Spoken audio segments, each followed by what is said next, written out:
Você sabia que a história original de Branca de Neve é muito mais sombria do que a versão da Disney? Esqueça o final feliz. O conto dos irmãos Grimm vai te surpreender.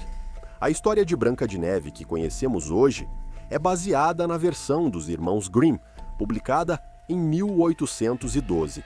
No entanto, esse conto pode ter raízes em figuras históricas reais, como Margareta von Waldeck e Maria Sophia von Erthal, duas nobres alemãs do século XVI que enfrentaram madrastas hostis.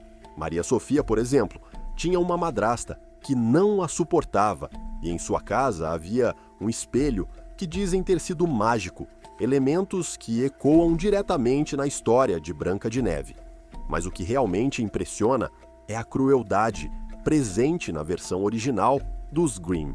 Nessa história, Branca de Neve não é uma jovem adulta, mas uma criança de apenas 7 anos. A rainha má, tomada pelo ciúme da beleza da menina, ordena que um caçador a leve para a floresta, mate-a e traga seus pulmões e fígado como prova.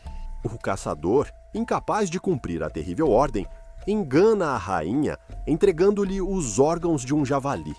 Em um ato de pura maldade, a rainha consome os órgãos, acreditando estar comendo Branca de Neve.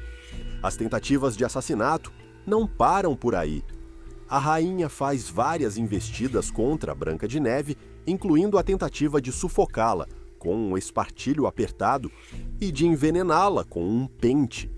Porém, é a famosa maçã envenenada que finalmente coloca Branca de Neve em um sono profundo.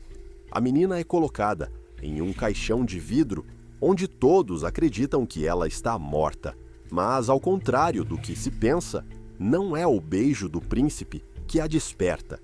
Na verdade, enquanto ele transporta o caixão, o pedaço de maçã envenenada se solta da garganta de Branca de Neve e ela revive.